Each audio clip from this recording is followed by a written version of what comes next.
All right, Arvin, we are back for another video. So first off, how you doing? Everything good? Yeah, everything's good. Everything's fantastic. Everything's Good. going really well. Yeah. Love it. So today we're talking about product condition complaints, specifically defective ones. So can you, I guess the Mhm. first kind of question is, what exactly is a product condition complaint? How do these come about on, as you're selling on Amazon? Well, this usually comes from customer complaining about the product. Amazon is very customer centric, and if one or two customer complain about the products not really meeting their standard or their requirements, then Amazon will immediately flag your listing for like the activation. Yeah, it's really important for the seller to actually be mindful of the feedback that they're getting from their customers, may it be a product review or a seller feedback, or even the return reasons coming from customers, because Amazon is using that to as a statistic whether they will deactivate or allow you to sell the product. So Yeah. yeah. So the product condition complaint is for defective products and but for really for all condition complaints. It's essentially Amazon will deactivate your product listing once you hit a certain threshold of the same type Yeah. of complaint coming through. And just because you got a complaint, depending how much volume you're doing on the listing, it doesn't necessarily mean that your product actually was defective, although a lot of times it also does. Sometimes a customer Yeah. might just complain because that was the easiest thing to choose from the drop-down menu of things that they had. Right. Mm-hmm. So we know that happens. However, yeah, to your point, what's important is that you stay on top of this and you do that by checking the negative, the neutral to negative feedback that you're getting, both on your seller feedback and on the actual product reviews.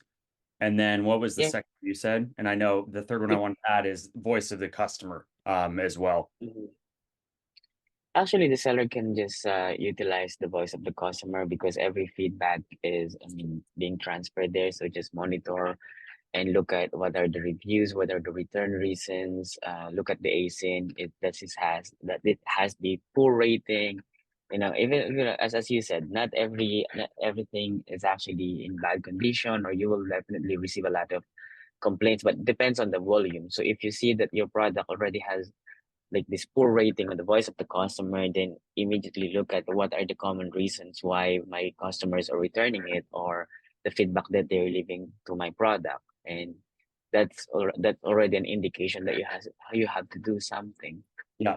Okay. So let's now just walk through like a scenario. Like, if I just got a notice and my listing got taken down and it's showing, oh, we received a bunch of reviews and your product is Mhm. you're selling a defective product. What do I do next? Like, what's my next step in tackling that?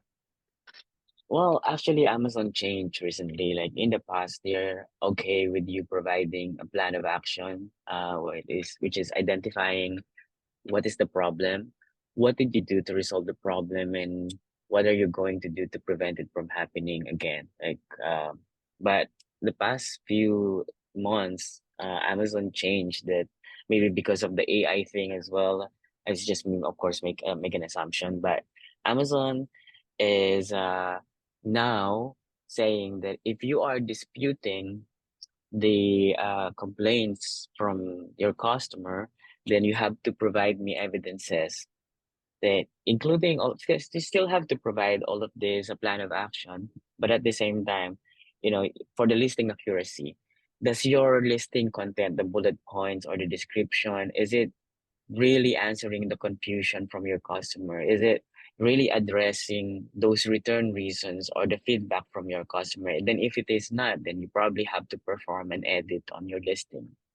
Because one other thing, which is I see, not maybe not for all ASIN, but for some, when your product is categorized as, there's this issue complaints about the product being not used or something, Amazon will automatically change its condition to refurbish, even though you're not really selling on that category, or rather that condition. And then the seller performance team or even the seller support team can do anything about it.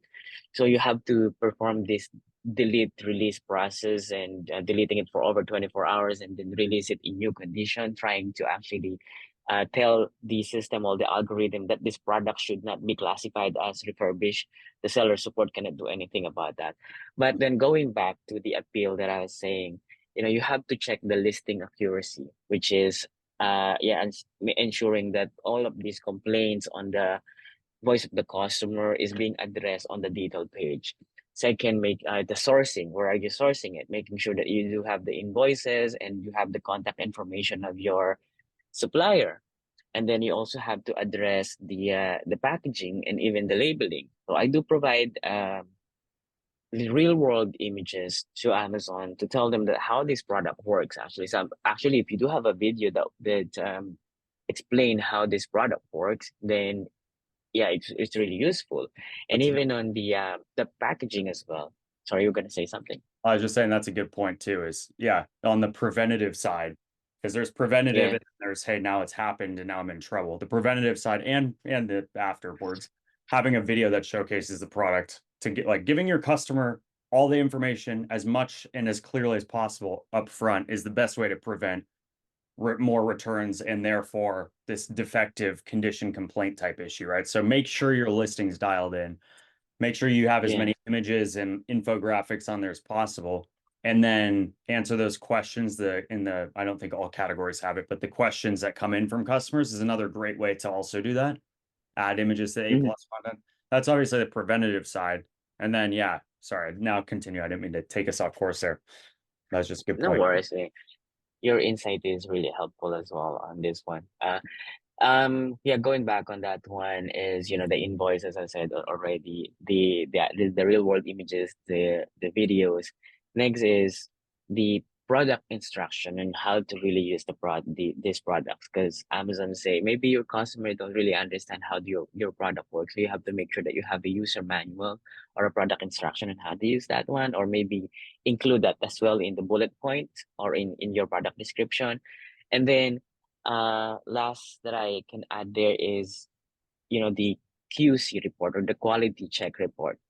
Because Mhm. Amazon is actually looking for a zero defect rate from the manufacturing of your product. Because, of course, we know that all the products that you're selling on Amazon should really be of like high quality and also pass the QC test.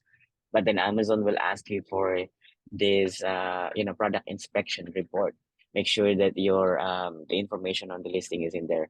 So that once you have all of this information, you have to make sure that you're also annotating your documents, because sometimes, the information on your user manual or even on the product inspection report doesn't really specify the AC number. So Right. annotating is not really fabricating the document. It's just adding more information that match the detail page of your seller central. So, Yeah. working with Amazon, I always use this one, like working with a 9-year-old, and not because they don't know how to use that one or to check that one, but also they don't really know your product really well.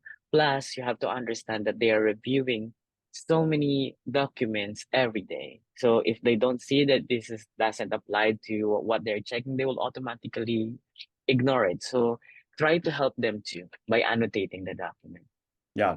No, that's awesome. So preventative side. So we've cut just to summarize, we covered the preventative side. Just make sure your listing is as clear as possible, and then watch all the review areas. So voice of customer, product reviews, seller feedback, messages maybe that you're getting from customers.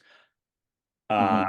one thing we haven't covered as well is if you truly are getting this feedback and you're like, you know what, I think I actually have defective product, obviously removal order, get the product out Remove of it. Yeah. Amazon immediately. Otherwise, you're going to keep having problems.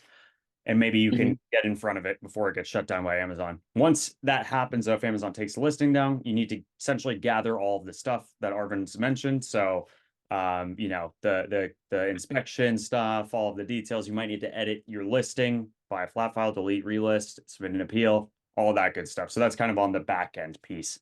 So yeah, I think that's good. I think we covered both sides of it.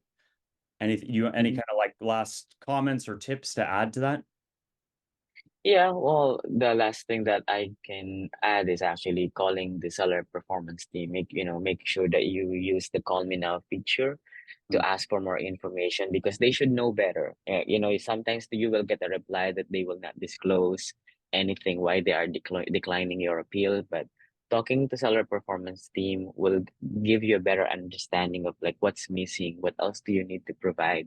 They will be helpful enough to provide this information to you because their goal is to also help you as a seller, but Yeah. just try to communicate to them in a very professional way. Sometimes you will encounter someone who's not really helpful, but just drop the call and get another one. So, and hopefully Yeah. you can get that support, or if not, yeah, you can always just reach out and ask for our help.